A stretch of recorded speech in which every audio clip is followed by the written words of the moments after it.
Donc, bienvenue encore à notre classe d'école du dimanche sur les noms du malin, les noms de notre grand ennemi jusqu'à présent. Vous rappelez-vous quel nom on a examiné qui nous parle des différentes tactiques de notre ennemi? Quel nom on a considéré? Oui, oui, on a regardé le diable, exactement. Un autre nom qu'on a vu.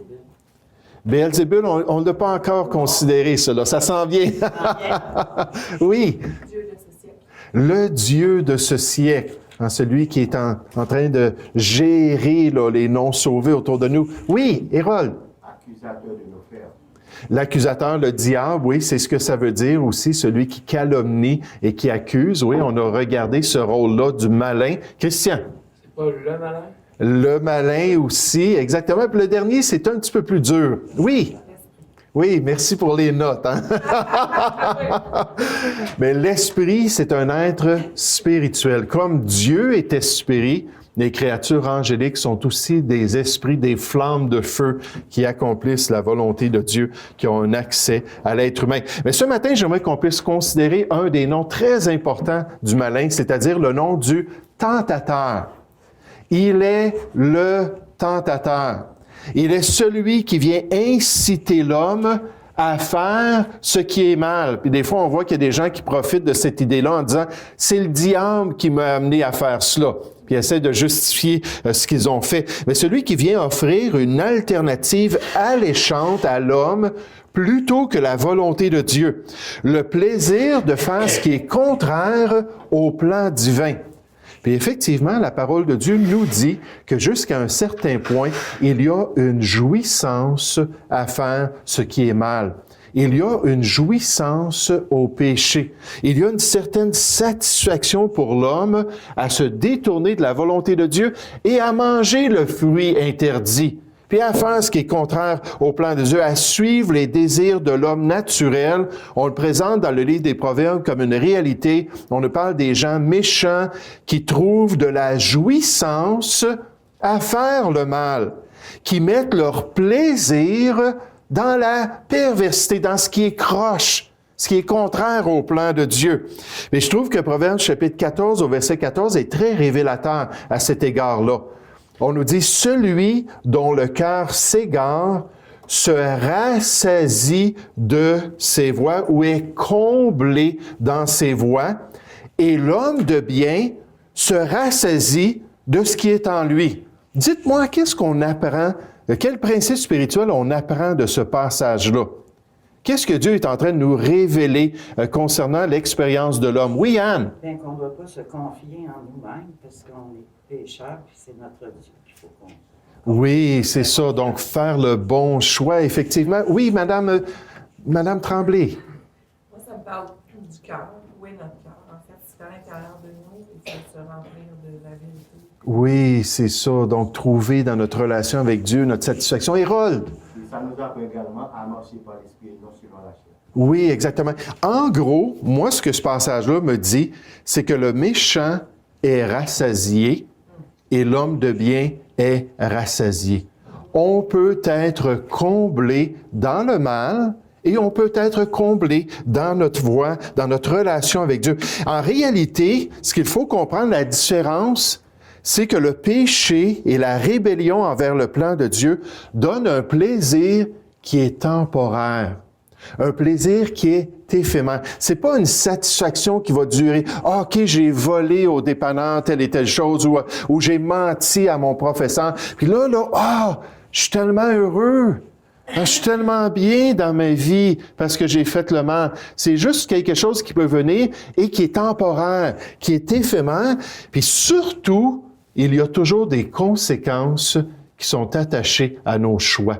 Donc, si on fait le mal, on a du plaisir, tout ça, ça va venir qu'à nous rattraper. Ça va venir qu'à amener des conséquences dans notre vie. Dans Galates chapitre 6, on nous dit « Ne vous y trompez pas. Ne mentez pas à votre propre cœur. Ne pensez pas être meilleur que Dieu. On ne se moque pas de Dieu. Ce qu'un homme aura semé dans les choix de sa vie, dans les choix de son cœur, il le moissonnera aussi. » Ça va revenir encore plus fort la prochaine fois, la tentation. Le désir va être encore plus intense pour lui. Celui qui sème pour sa chair, puis là on parle à des chrétiens, moissonnera de la chair la corruption. Donc, il y a des conséquences. Oui, il y a une certaine jouissance et le tentateur, c'est ce qu'il présente à l'homme. Oh, regarde comme tu vas être bien. Regarde comme ça va être agréable. Regarde comme tu vas t'épanouir toi-même. Mais il y a des conséquences qui vont venir après ces choix-là.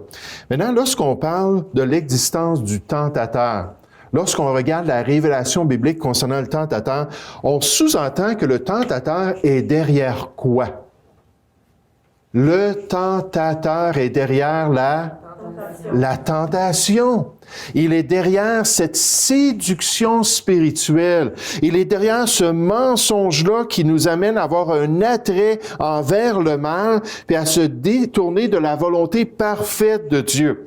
Est-ce qu'il y a des passages des Écritures qui vous viennent à l'esprit, qui nous montrent le tentateur qui est en train de tenter l'homme à se détourner de la volonté de Dieu? Oui. Oui, Genèse 3, nécessairement avec l'illustration. Genèse 3, c'est très clair, ça a commencé avec le tentateur qui a dit à l'être humain, « Écoutez, je vais vous donner une autre voie. Je vous donne une autre option que la volonté de Dieu. » Et l'être humain a accepté ça. Et le péché est entré sur la planète Terre et dans la race humaine. Oui, Madame Tremblay. Lorsqu'il est venu, je ne sais pas si c'est en Matthieu, lorsqu'il est venu tenter le Christ. Oui, exactement. Puis là, on le dit clairement. On nous dit, alors Jésus fut amené par l'Esprit dans le désert pour être tenté par le diable. Après avoir jeûné 40 jours et 40 nuits, il eut faim, le tentateur. Donc là, on vient le présenter dans ce rôle-là de tentateur. S'étant approché, lui dit, « Si tu es fils de Dieu, ordonne que ces pierres deviennent des pains. » C'est assez le jeûne pour Dieu. C'est assez la consécration, Seigneur. Regarde, tu as besoin de nourriture, tu as faim, tourne ces pierres-là en pain. Puis le tentateur est venu. Puis dans les Écritures, on le voit agir dans différents passages. Dans 1 Thessaloniciens, chapitre 3, Paul dit, « Ainsi donc, dans mon impatience, j'envoyais m'informer de votre foi. Ça fait quelque temps qu'il n'avait pas vu les chrétiens de la ville de Thessalonique, dans la crainte que le tentateur ne vous eût tenté. » Il dit, on le sait que c'est ça sa tactique, on le sait que c'est ce qu'il désire faire, nous détourner du plan de Dieu, nous amener à devenir pervertis, nous amener à faire ce qui est mal et que nous n'eussions travaillé en vain. Et nécessairement, dans le Nouveau Testament, on voit toutes sortes d'exemples, des sortes de tentations que le malin présente à l'enfant de Dieu. Mais puisqu'il y a un tentateur qui désire nous détourner de la volonté du Père Céleste, est-ce qu'il y a une autre influence spirituelle qui veut nous encourager dans le plan de Dieu? Est-ce qu'il y a une autre influence qui essaie d'agir en nous pour nous amener à faire la volonté de Dieu? Est-ce qu'on peut le nommer Hérol? Oui, le Saint-Esprit. L'Esprit qui nous a été donné lors de notre salut, qui habite dans le cœur du croyant, il a fait son habitation dans notre intérieur et que l'enfant de Dieu a reçu lorsqu'il a mis sa foi en Jésus-Christ. Et cet Esprit-là qui cherche à agir en nous maintenant, c'est toute la différence dans les Écritures entre la tentation d'un homme naturel, un inconverti, puis nécessairement l'Esprit de Dieu est quand même là jusqu'à un certain point pour travailler dans sa vie, mais le chrétien qui, lui, a aussi un tentateur qui essaie de le détourner de la volonté de Dieu, mais il a un équipement spirituel qui lui permet de résister, qui lui permet de faire ce qui est bien aux yeux de Dieu. Puis merci Seigneur pour cet équipement-là, pour cette puissance-là. On nous dit, celui qui pêche est du diable. Car le diable pêche dès le commencement, on fait juste suivre la volonté du malin.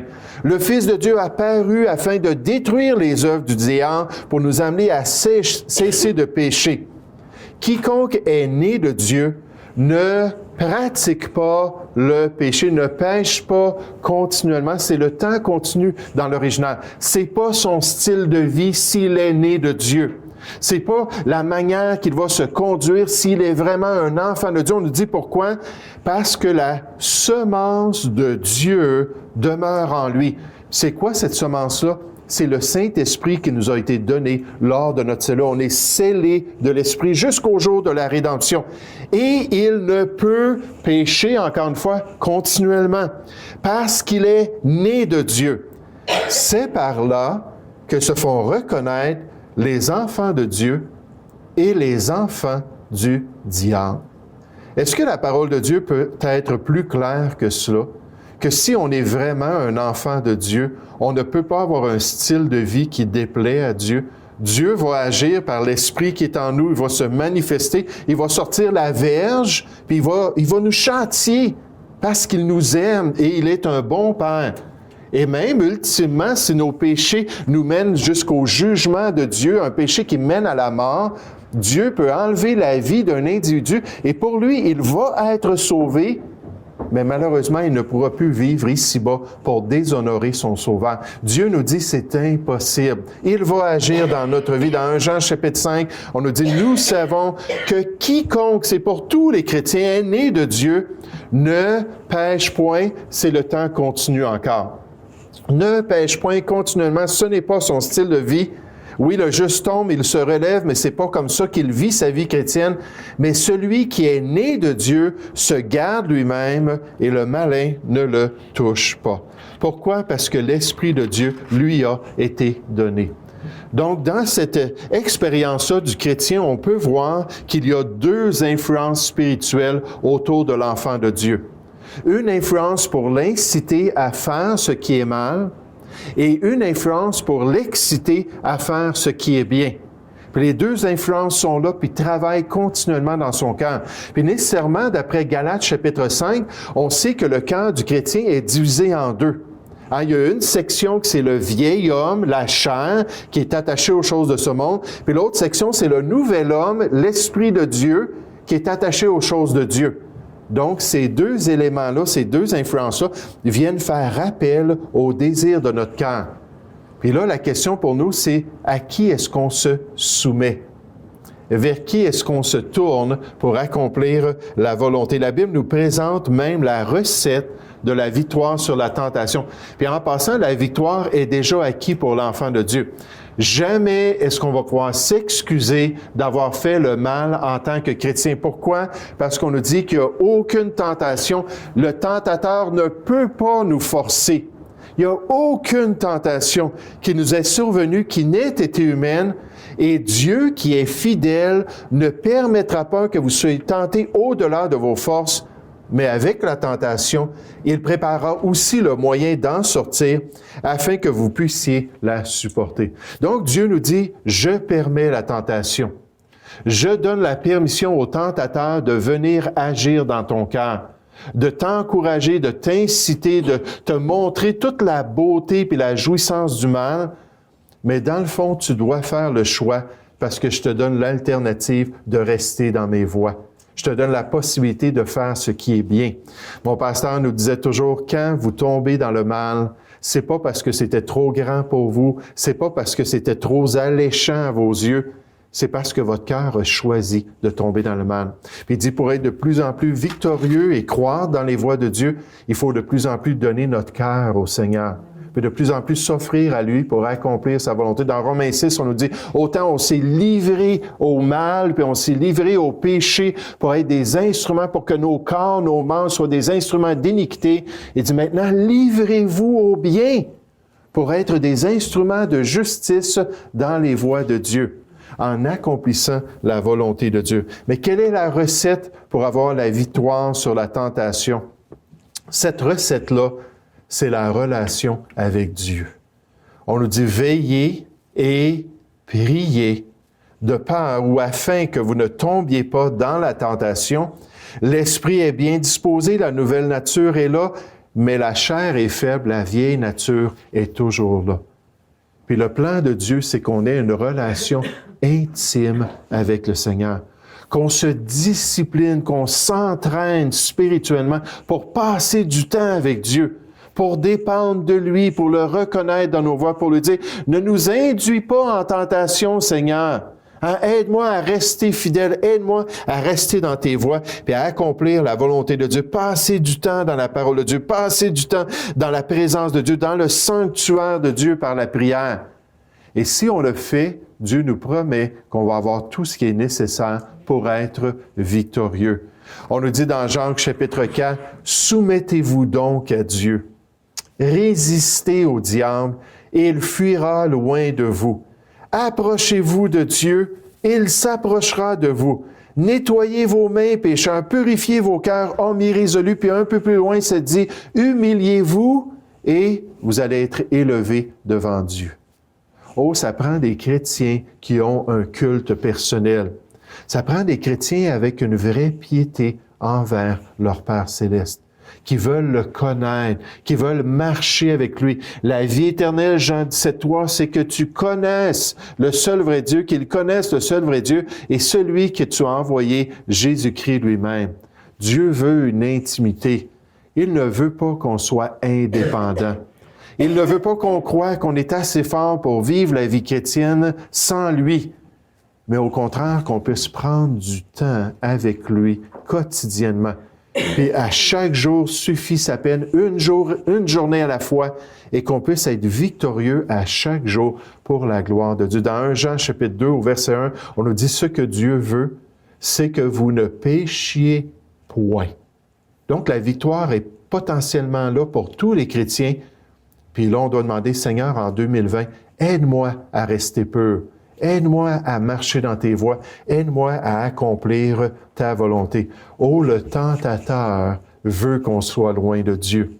Le tentateur veut qu'on se confie en nous-mêmes. Le tentateur veut qu'on néglige notre culte personnel. Et quand on le fait, on lui donne un accès facile. Puis dans notre chair, Jésus a dit dans Jean 6, la chair ne sert à rien. Et dans notre chair, on ne peut pas résister au tentateur. Romains 7 nous montre ça très clairement, qu'en nous-mêmes, il n'y a rien de bon pour faire ce qui est bien aux yeux de Dieu. Mais ça prend la nouvelle vie qu'il y a en Jésus-Christ. Ça prend une relation avec Dieu. Si vous regardez 2019, puis vous dites, ouais, j'ai pas mal boité en 2019. Hein, je tombais régulièrement, puis j'avais toujours des problèmes de conscience, puis des remords, puis c'était honteux, ma vie chrétienne. En 2020, on peut dire, Seigneur, aide-moi à marcher avec toi. Aide-moi à être en relation avec toi pour avoir la victoire dans tes voies. La semaine prochaine, on revient sur d'autres noms, puis on considère encore ces vérités-là, mais retenons ça cette semaine. Le tentateur veut nous tenter à faire ce qui est mal.